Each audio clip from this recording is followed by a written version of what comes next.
When a new pathogen emerges, our bodies and healthcare systems are left vulnerable.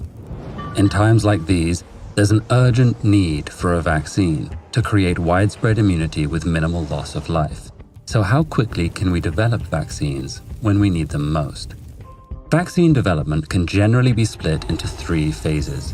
In exploratory research, scientists experiment with different approaches to find safe and replicable vaccine designs. Once these are vetted in the lab, they enter clinical testing, where vaccines are evaluated for safety, efficacy, and side effects across a variety of populations. Finally, there's manufacturing, where vaccines are produced and distributed for public use. Under regular circumstances, this process takes an average of 15 to 20 years. But during a pandemic, researchers employ numerous strategies to move through each stage as quickly as possible. Exploratory research is perhaps the most flexible. The goal of this stage is to find a safe way to introduce our immune system to the virus or bacteria. This gives our body the information it needs to create antibodies capable of fighting a real infection. There are many ways to safely trigger this immune response, but generally, the most effective designs are also the slowest to produce. Traditional attenuated vaccines create long-lasting resilience, but they rely on weakened viral strains that must be cultivated in non-human tissue over long periods of time.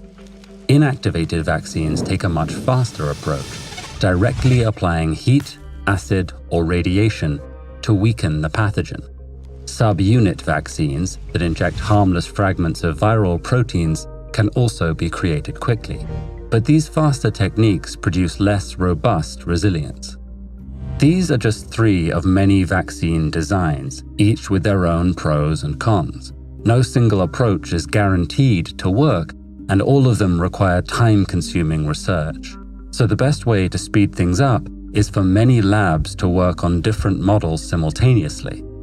This race-to-the-finish strategy produced the first testable Zika vaccine in 7 months, and the first testable COVID-19 vaccine in just 42 days.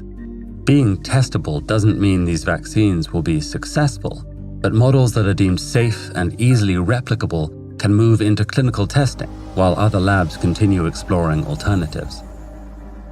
Whether a testable vaccine is produced in 4 months or 4 years, the next stage is often the longest and most unpredictable stage of development. Clinical testing consists of 3 phases, each containing multiple trials. Phase 1 trials focus on the intensity of the triggered immune response and try to establish that the vaccine is safe and effective. Phase 2 trials focus on determining the right dosage and delivery schedule across a wider population. And Phase 3 trials determine safety across the vaccine's primary use population, while also identifying rare side effects and negative reactions. Given the number of variables and the focus on long-term safety, it's incredibly difficult to speed up clinical testing. In extreme circumstances, researchers run multiple trials within one phase at the same time, but they still need to meet strict safety criteria before moving on. Occasionally, labs can expedite this process by leveraging previously approved treatments.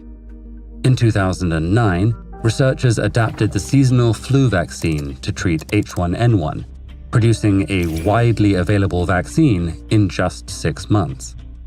However, this technique only works when dealing with familiar pathogens that have well-established vaccine designs.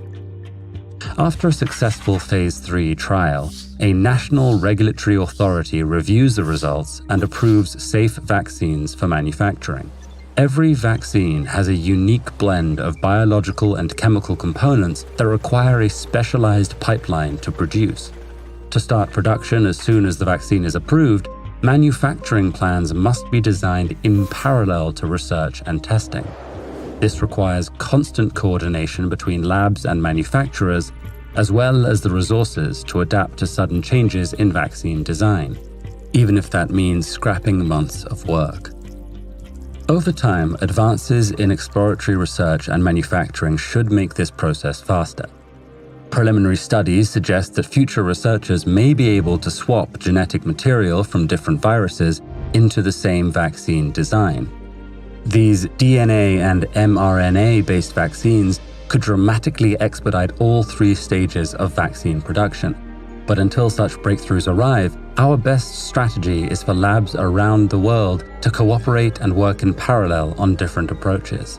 By sharing knowledge and resources, scientists can divide and conquer any pathogen. When it comes to defeating a global pandemic, vaccination and viral testing go hand in hand.